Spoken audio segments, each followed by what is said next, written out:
Olá, sejam bem-vindos a mais um podcast da Triarte Studio. E hoje eu estou feliz não só porque a gente teve um ano, não só aqui na Triarte, mas no Brasil, no mundo. Foi um ano de grandes reflexões, não foi um ano muito fácil. E hoje nós estamos com uma convidada, todos são especiais, mas eu diria que hoje é muito especial, porque nós já havíamos feito o convite, ela aceitou praticamente nas últimas semanas do mês de dezembro do ano de 2023. Nós estamos aqui com Arlete Gaspar. Arlete, seja bem-vinda ao nosso programa. Você estava fugindo do nosso convite, mas aceitou. Eu costumo dizer que o programa é seu. Então, começa a falar um pouquinho de você, da sua trajetória na área do direito. Até o final do programa, eu estou chamando ela de doutora, ela falou, não, ela aqui hoje está sendo um dia muito, assim, de celebrar, porque ela teve uma jornada aí difícil na área do direito, conseguiu a OAB dela esse mês ainda, passou na prova. Eu já estou dando spoiler aqui, e ela falou, não vai ficar falando muito. Daí eu falei, não vou. Mas o programa é seu. Obrigada, viu, Antônio Carlos? Obrigada a vocês por estar me recebendo hoje aqui, nesse calor dos infernos que dá São Paulo, atravessando. É interessante, ó, e hoje à 00:30 entra oficialmente o verão. Verão, tá vendo? Então, seja bem-vindo ao verão de São Paulo. Falando em verão, você falou em trajetória, eu sou maranhense, né? Eu nasci no extremo leste do Maranhão, para ser mais sincera, numa ilha chamada Ilha de Canárias. Poucas pessoas conhecem essa ilha, mas é uma das maiores ilhas do estado do Maranhão. Então, assim, são várias, né? Mas essa, eu diria que é a mãe de todas. É uma reserva cultural, digamos assim, uma reserva que você não pode, de maneira alguma, poluir. Meus pais são de lá, meus irmãos, ainda tenho 2 irmãos que moram lá, o restante moram aqui. Então, quando eu saí da ilha lá em 97, né, nem lembro agora a idade que eu tinha, vim para São Paulo, e como todo nordestino que vem para São Paulo, pelo menos na minha história, eu vim para estudar. Né? E aí você chega em São Paulo e você passa por várias etapas. Dentre elas, trabalhar para alguém, trabalhar na casa de alguém e outros percursos, dificuldades que o nordestino passa. E também o preconceito, né? Porque a nossa fala, a nossa entonação, ela é muito forte. Então, quando você abre a boca para falar com alguém aqui em São Paulo, por exemplo, isso aconteceram muitas vezes, a pessoa diz, você é do Nordeste, e eu perder várias vagas de emprego por conta desse preconceito, que graças a Deus hoje já está bem mais acessível, né? Bem melhor, as pessoas estão mais conscientes, entre outras coisas.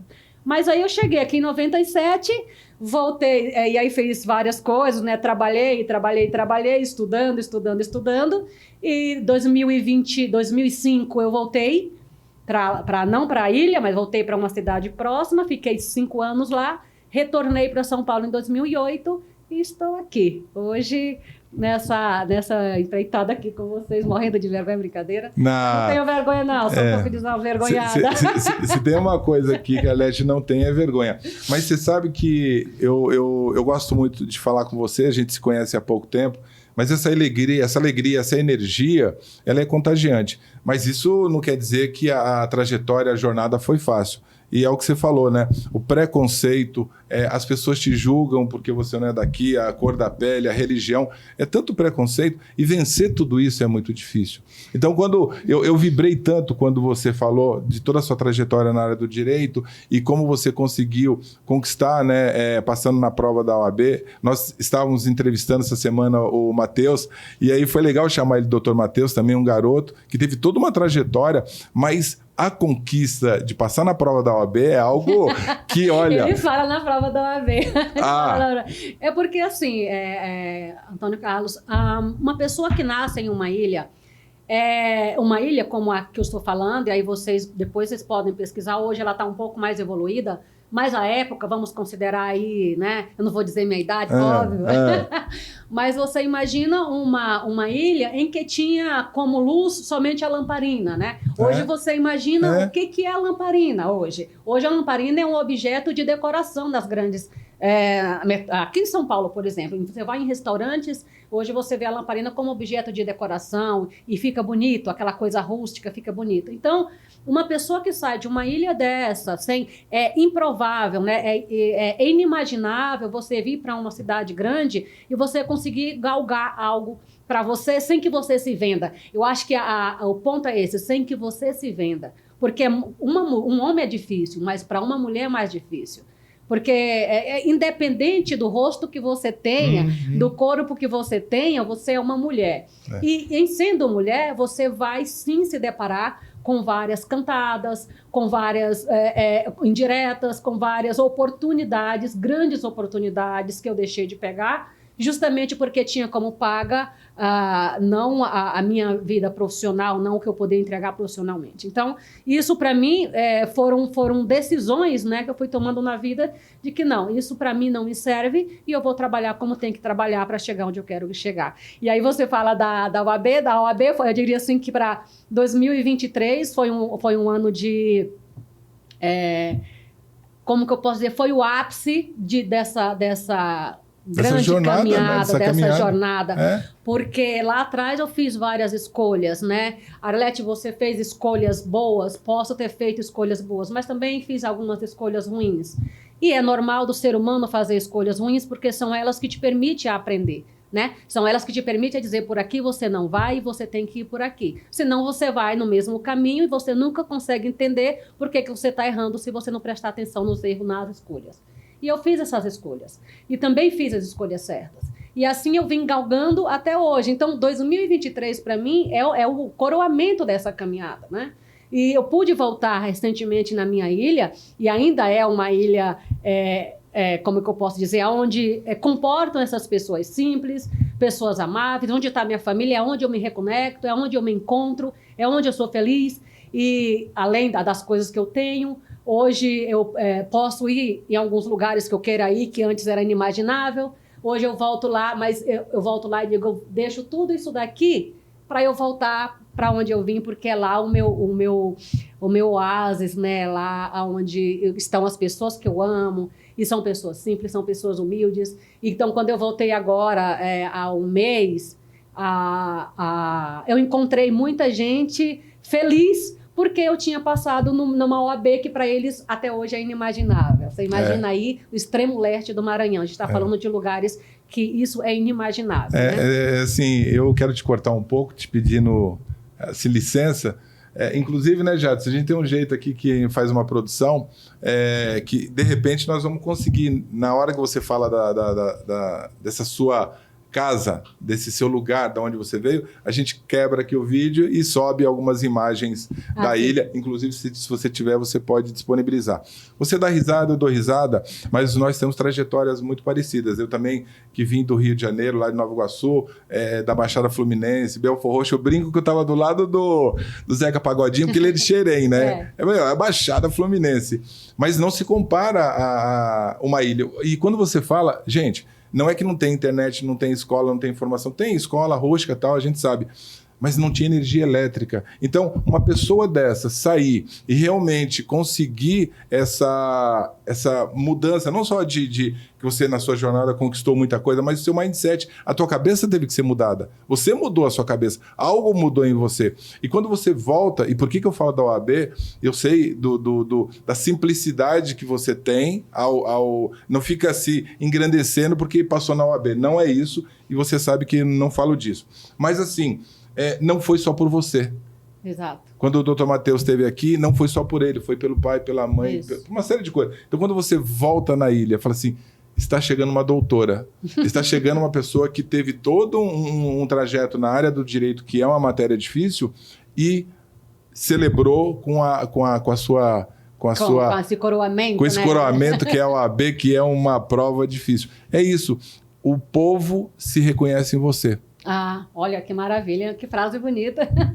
Mas veja, eu sempre fui uma pessoa inquieta, sempre fui uma criança inquieta, sempre fui uma jovem inquieta, uma adolescente inquieta. Então, para mim, o limite era até aonde eu dissesse que fosse o limite. O limite, para mim, não existia. Né? Então, tudo que, Arlete, você não pode, eu perguntava por que eu não posso.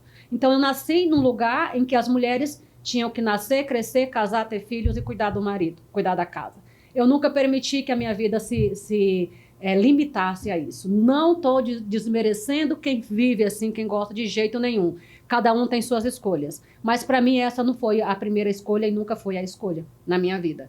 Então, sair de lá e hoje retornar, e realmente as pessoas falam assim, algumas pessoas antigas até, uns senhores e senhoras de 80 anos que conheceram meus pais, criança, que conheceram meus pais, eles falaram, nossa, você voltar e a gente tem orgulho de você, a gente gosta de você, porque independente de tudo que você galgou na sua vida, você volta pra gente a mesma pessoa. Isso para mim foi o maior elogio que eu pude receber de tudo isso, né, que aconteceu na minha vida. Eu ouvi aquelas senhoras, aquelas pessoas falarem para mim isso, me deu uma certa certeza de que eu estava no caminho certo e também a certeza de que a minha essência não se perdeu no caminho, né, que isso é muito importante. Então, a minha essência se mantém. Independente de chegar onde eu quero chegar, porque eu ainda quero chegar, né? Quem sabe aí outras coisas no futuro eu esteja aqui falando de outra titulação, enfim, de outro cargo, enfim. Mas a minha essência, ela é e sempre será a da pessoa que tem que olhar a pessoa como ela se apresenta, como ela é, dependente da cultura dela, dependente de onde ela veio, dependente do status que ela tem. Para mim, é uma pessoa tal como é. Então, é essa a minha essência e eu ouvi isso de pessoas que conheceram a minha família. E que na minha ilha não tinha escola na época que eu nasci. A gente tinha um pequeno lugar que as pessoas, elas lecionavam, chamavam de grupo, né? Grupo escolar. Então, essas pessoas lecionavam. Tinha algumas mulheres que lecionavam. E eu tinha um caderno. Eu era tão danada que todo dia eu molhava o caderno, né? Então, assim, porque eu queria brincar. Eu estudava, eu sempre era a primeira a fazer a lição e saía primeiro, né? Meus professores odiavam, mas eu era essa aluna, sempre fui. E aí, depois eu voltar e ter todo esse abraço de todo mundo lá, foi muito reconfortante. E voltando para São Paulo, a vida em São Paulo não é fácil. Passar na UAB não foi fácil, porque requer, você sabe, uma disciplina muito grande. Eu acordo às 5 da manhã e durmo meia-noite e meia. A minha rotina durante 5 anos foi de dormir 4 horas por noite. Então, chega um dia seguinte, chegava dias que eu estava exausta, não. Eu trabalho na parte acadêmica, eu trabalho com orientação de pessoas na parte acadêmica. Então, é um trabalho que requer muita leitura, é um trabalho que requer muita atenção. Tudo isso é cansativo. E a OAB, para mim, quando eu comecei, eu falei assim, meu Deus do céu, eu tenho que passar na OAB. Eu lembro que eu falei para uma amiga minha, a Lu, falava assim para ela, eu tenho que passar na OAB. Mas, meu Deus do céu, eu tenho que passar na OAB. O medo, né? Porque você vê um monstro que as pessoas te mostram. Assim, tem um monstro. A OAB é um monstro. Então, eu comecei o curso falando, meu Deus, eu tenho que passar na OAB. Não bastaria eu terminar o curso? Eu tenho que passar na OAB? E aí, no 9º semestre, eu falei, quer saber? Tinha um TCC para fazer, tinha a OAB, eu falei, eu vou testar esse negócio aí. Se eu não passar, pelo menos eu tenho experiência. E na minha vida sempre foi assim, eu sempre testei. Se eu não desse certo, eu tinha experiência.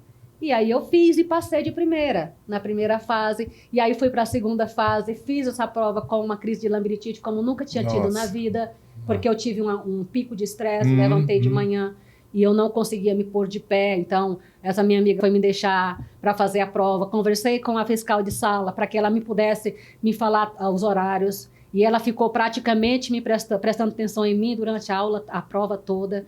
E foi assim que eu fiz. Fiz a prova de trás para frente, ao contrário do que todo mundo fala. Faz primeiro a peça, depois faz as questões. Eu falei, não, vou fazer primeiro as questões e depois eu faço a peça.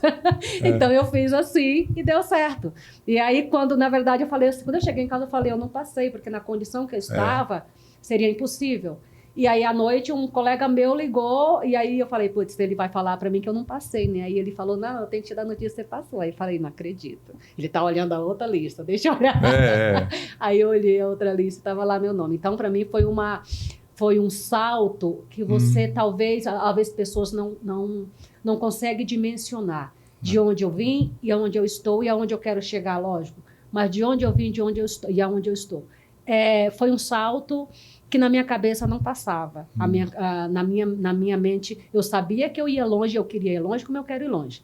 Mas eu nunca pensei que seria assim tão rápido, no sentido de que muita gente está aí batalhando e eu tive essa graça, né, de passar no primeiro, assim, então estou bem feliz. Eu tenho uma observação, se você permitir. Claro.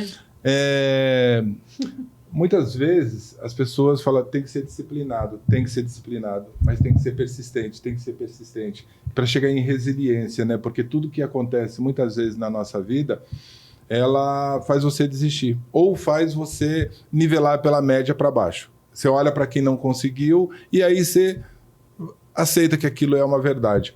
Quando eu sempre brinquei com você, desde a primeira vez que eu te conheci, e brinquei com a OAB, porque eu já sabia, sem te conhecer, mas sabia que você tinha realmente lutado muito durante essa jornada. E não é só a questão de conquistar a OAB, fazer a prova, que é difícil. Você tem ali que falar na frente de pessoas que são professores, que são graduados. Isso realmente... primeiro, se você não tem nenhuma preparação para falar em público, já começa por aí. Se você tem alguma questão sua que já não está boa, já começa a ficar mais difícil ainda. E ainda você teve uma crise de labirintite. Mas eu quero lembrar de uma outra coisa que você pulou aqui o assunto, que você conseguiu a OAB mesmo antes de terminar o ano. Então, assim, olha, então você já tinha uma inquietação de criança, você já tinha essa inquietação que fazia perguntar por quê. Não, isso não é para mulher. Por que não? Isso não é para você que veio lá da ilha. Por que não? Isso não é para você que é, sei lá, tão jovem. Por que não? E essa inquietação que eu acredito que as pessoas de sucesso, ela atinge o sucesso porque ela tem a inquietação e ela não sabe por que tem a inquietação e é um buscador. Ele continua buscando. Então eu queria que você falasse dessas duas experiências. Da OAB você já contou, mas... você conseguiu ainda... muita gente já está há 2 anos formado e não conseguiu. Já fez uma, já fez 2. Você conseguiu e ainda faltava terminar o semestre. Quando me veio a ideia, a minha primeira ideia de curso superior foi jornalismo, a segunda direito e a terceira psicologia. Só que são cursos caros. Então, eu fiz a administração de empresa. Fiz administração de empresa, terminei a administração de empresa, fiz uma pós-graduação em docência. E aí, dentro da empresa que eu trabalho hoje, precisaria, e eu fui galgando para poder ganhar mais, para poder pagar alguma coisa. Então, quando veio a ideia de fazer curso de direito, aí eu já tinha, né, uma idade, aí falei tava fazendo um projeto de mestrado, tinha uma professora de uma faculdade que havia me convidado para fazer um projeto de mestrado com ela, e eu achei super bacana, né, porque era relativamente a uma pessoa que é de difícil acesso, e ela disse, não, vamos fazer, eu quero que você faça, tal. Falei, então vamos. Aí eu comecei a desenhar esse projeto de mestrado. E aí me veio no meio do caminho, essa ideia, você até vai fazer direito, né? E eu falei, fazer direito, eu vou para a faculdade mais 5 anos, e a minha vida? Onde é que vai ficar a minha vida, né? E aí a minha mãe, nessa época, ela estava aqui em São Paulo, visitando a gente, se não me engano, e ela disse assim, se tu não morrer... Minha mãe é uma escorpiana, né? Ela disse assim, se tu não morrer em 5 anos, 5 anos vão passar do mesmo jeito. Nossa, né? Ela que filosofia isso. De vida, né? Velho, eu falei, não, pois é. E ela deu risada, que a minha mãe é papum. A grande experiência de força e coragem é dela. E do meu pai também, que batalhou, né, para nos criar também. E assim, e ela falou isso, eu falei, se eu não morrer em 5 anos, 5 anos vão passar de qualquer forma. Incrível. Né? E aí eu falei, bom, pois eu vou fazer. E aí eu pedi uma revisão acadêmica lá de tudo que eu já tinha feito, consegui uma bolsa pela metade do preço do curso. Falei, bom, é para eu fazer, eu vou fazer. E o fato de eu batalhar para que eu tirasse essa OAB não fosse para o ano de 2024 sem... Porque eu já não sou jovem, né, Antônio Carlos? Eu já não sou tão jovem. Eu posso... Então, para mim... Ela não deixa eu interromper ela, vai lá. Só um instante. Então, para mim, o tempo, ele é válido. Sempre foi. Mas hoje, tem um Ariano Suassuna, se não me engano, é ele, e eu gosto muito dele, que diz assim, cada dia que passa, menos vida eu tenho. Você viveu muito, agora eu vou viver menos, né? Porque menos vida eu tenho. Então, é mais ou menos isso. Para mim, hoje, o viver é urgente. Então, eu falo, eu tenho que passar antes, porque eu não sei se eu tenho um ano de 2024, 2025, 2026. Então, eu preciso estudar e passar. E foi essa o meu intuito. E lógico que pensando em todo mundo da minha família, o meu irmão, ele chorou uma noite inteira quando soube que eu passei. Porque eu recebi a notícia no dia do aniversário dele, ele falou assim, foi o meu presente de vida. E eu não sabia que isso era tão importante para a vida deles. Né? Então, de novo, o quanto você impacta a vida das pessoas sendo exatamente quem você é. Exato. Não precisa ficar mudando muito, né? Não. E aí a gente tem que tomar cuidado, porque senão o programa começa todo mundo a chorar aqui, ó. Mas assim, porque assim, a história de superação sempre me encantou. sempre me encantou. E quando você fala da idade, eu tive percebendo, hoje eu estou com 61 anos, né? Eu sou um geminiano do dia 12 de junho e dizem que eu tenho ascendente em Gêmeos, porque eu falo por 4 pessoas. Não sei, cada um, né? Mas eu fui vendo o conceito de saudável. E que saúde é saúde, mas o conceito de saudável, muitas vezes ele está ligado à capacidade que você tem. Como a gente já falou de resiliência, mas a capacidade de você entender um mundo diferente. Você sempre está envolvido em algo que impacta a sua vida e a vida dos outros. E aí você fala, gente... tanto que tem gente que fala assim, eu preciso confessar um negócio aqui, estou aproveitando teu programa para confessar. Quando eu fiz 60 anos, aí teve aquele problema da Prefeitura de São Paulo que tirou a carteirinha de gratuidade de São Paulo. E aí falou, porra, agora que eu podia andar de ônibus e de metrô de graça, tiraram. Aí voltou de novo, né? Aí veio e eu fui tirar minha carteirinha. Eu falei, mano, eu não me sentia com aquela idade. Mas eu falei, e a primeira vez que eu fui usar no metrô e no ônibus, eles me barraram. Falei, onde você vai? Tá aqui, eu dei a carteirinha. Pediram para eu mostrar a minha identidade. E eu me senti tão bem, porque a juventude, ela não está, ou a idade, né, ou você ser mais velho, não está relacionado somente à idade. É teu estado de espírito. Sim. Então, quando você tem esse estado de espírito jovem, não importa se você vai ter 70, 80 anos, você vai permanecer jovem. Permanecendo jovem, você se mantém saudável. Então, o estado de vida saudável é de acordo com os projetos que você tem e, principalmente, se impacta a vida dos outros. Exatamente. É mais ou menos o que eu fiz uma leitura de você. Mas é isso. Quando eu falo que eu não sou tão jovem, eu me refiro à idade, de fato, porque isso é um fato. Né? A gente não pode dizer que não existe, né? Porque é um fato. É uma vai ter bloqueios, vai ter questões. E tudo bem. Como você vai lidar com essa idade é o que te diferencia de todo o resto. Então, o diferencial, eu digo assim, desde criança eu nunca me enquadrei em regras que me diziam que eu não podia ou que me diminuísse, nunca. E eu acho que hoje mesmo eu continuo sendo assim. Eu não tenho 18 anos, não tenho 20, não tenho 30 anos, né? Já sou mais avançada nesse ponto. Mais avançada nesse ponto. Mas eu tenho em mim a alegria, eu diria assim. Essa semana eu vi uma mensagem da Ana Maria Braga, e ela dizia assim, a criança deixa a menina, que era dos Novos Baianos, é uma música dos Novos Baianos, deixa a menina dançar dentro de você, alguma coisa nesse sentido. E eu falo, realmente, a minha criança, ela nasceu levada, permanece levada, eu acho que até o dia da minha morte vai ser levada, porque eu não permito que ela envelheça. E sendo assim, eu me mantenho com essa energia, eu me mantenho com a vontade de ser quem eu sou, independente das oportunidades, independente das coisas. Se tem uma coisa que eu não me enquadro na vida, é dizer, você precisa mudar para você ser essa pessoa, porque a gente precisa que você seja essa pessoa.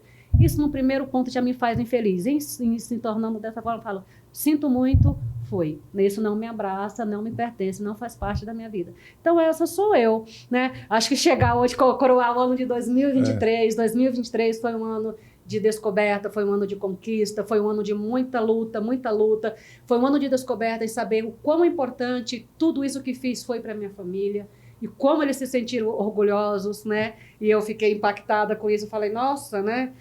Às vezes você acha que você não está sendo vista, quando, na verdade, você está sendo acompanhada, né?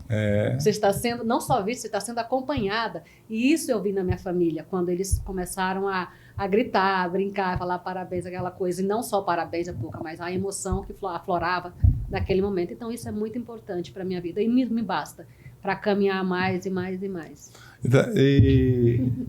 Tem aqui, ó. Eu vou pedir para você depois deixar uma mensagem de final de ano, agradecer a família, mas tem uma pessoa que você tem que agradecer. Sim. Tipo assim, mãinha, você estava certo, 5 anos passou, e é verdade. E se eu não tivesse escutado esse conselho, né, conselho de mãe, mas assim, não é só conselho de mãe, né? São pessoas que torcem por você. E quando eu falo assim, o povo se reconhece em você, a família, é a tua comunidade, você leva com orgulho essa ilha, você fala.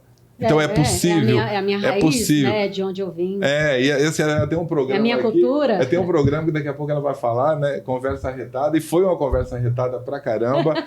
E sejam arretados, né? Sejam pessoas que realmente façam a diferença, não para impor nada para ninguém. Né? Não é para impor nada, é simplesmente para falar assim, cara, se eu trabalhar forte, eu consigo. Se eu me sabe, me determinar algo, eu consigo. E aí, eu acho que você está pensando, né? Que mensagem que eu vou deixar agora? É porque assim, você falou da minha mãe, ela falou essa frase, e quando ela falou essa frase, eu achei muito engraçado. Ela falou essa frase e me veio aquela frase do Alice no País das Maravilhas, quando o gato fala, se você não sabe para onde vai, qualquer caminho serve. E ela disse, se 5 anos passar e você não morrer, você vai passar 5 anos do mesmo jeito. Então, você vê, eu lembrei dessa frase nesse dia que ela falou. E se eu tiver que deixar uma mensagem para todo mundo... Puxa o microfone um pouquinho mais para você, para a gente pegar essa voz aí vibrante e o sorriso, né? Aí. Aí, ó. Se eu tiver que deixar... Hoje eu postei uma frase no meu Instagram que ela diz assim, existem quedas que te ajudam a voar. Filosoficamente, é uma frase muito forte, né? Porque qual é a natureza da queda? É você cair e ficar. A cultura te diz, você caiu. Mas hoje você diz assim, você caiu e você precisa levantar. E aí, essa frase hoje a gente falou exatamente. Existem quedas que elas te servem para você voar. Então, na vida você faz escolhas. Elas são boas ou ruins. Mas como você vai galgar nessas escolhas, é como você vai encarar, é como você vai construir o erro em coisas boas, ou você vai reconstruir aquele caminho e não tomar novamente a decisão para que te faça cair diante de uma escolha que você tenha feito na vida. Então, quando você cai, e essa oportunidade de você voar, você caiu porque em algum momento, a sua escolha lá em cima, o fio não estava bem amarrado. Então, você vai voltar, você vai voar, vai dar um nó e você vai voltar. E se você cair, com certeza não vai cair como você caiu da primeira vez. E você vai cair várias vezes. E 1, e 2, e 3. E você vai voar todas as vezes que você cai. Então, se eu tiver de deixar hoje uma mensagem para as pessoas é que... Então, aí eu começo a emocionar. De você, não fiquem no chão. Caiam, não, na verdade caiam. Porque o medo de cair é um erro também. Porque quando as pessoas dizem para você, essa escolha está errada, essas pessoas não te conhecem. Elas não te conhecem, elas têm uma visão e você tem a sua. A consequência dessa escolha é que vai te dizer se você está certo ou se você está errado. E nisso, você ganha ou você perde. Até quando você erra, você ganha, porque você aprende. Então, não tenham medo de escolher. Não tenham medo de se jogar. Porque a vida é feita disso, de movimento. A vida ela é feita de energia, de movimento, de decisões, de acertos e erros. E os erros são importantes para você sobreviver. Ninguém vive 100% acertando. E cada vez que errando, e cada vez que vocês acertam, mais forte vocês se tornarão e melhor vocês chegarão onde vocês querem chegar. Então, o que eu tenho para dizer hoje é, vamos voar. E ainda que haja queda, é uma oportunidade de voar. Hoje eu estou voando. Incrível, hein? A gente imaginou. Mas é muito interessante. Eu também queria deixar uma mensagem para finalizar. Primeiro, te perguntar se você queria falar mais alguma coisa. Não, só finalizando já depois da mensagem para coroar, né? Digamos assim, depois. É importante você fazer todo esse caminho e saber que na vida você não chega a lugar nenhum sozinho. Né? Você não é uma pessoa que você chega. Então, eu tive muita ajuda, né, espiritual, pessoas que rezaram por mim, minha mãe que estava lá, pessoas que estavam do meu lado, minha amiga Lu, que estava ali 24 horas, vai, agora eu falava, puta que pariu, vai, não para, e dentre outras coisas, vamos lá, e aqui estou voando agora. Eu gostei assim, não é porque você veio de uma ilha que o ser humano é uma ilha, né? Exato. A ilha é só Na verdade, eu vim de uma ilha que tem um rio, um mar, mas eu nunca fui do rio, eu sempre fui do mar. Se joga. É isso. Leti, eu queria te agradecer muito, muito, muito. Foi um presente para nós de final de ano. A gente também teve aqui uma jornada que foi bem intensa e nós acreditamos sempre no potencial das pessoas, sempre na alegria das pessoas. Por isso que a gente pede para as pessoas virem contar as suas histórias, tá bom? Muito gratidão imensa. Eu que agradeço. Eu vou deixar aqui uma mensagem de final de ano, porque é 2023. E aí a gente se pergunta, né? O que você teve de desafiador nesse ano? E o que você, muitas vezes, te jogou no chão, mas você teve a coragem de não ficar no chão. Então, Feliz Natal, Feliz Ano Novo e, como eu sempre termino, a próxima história pode ser a sua.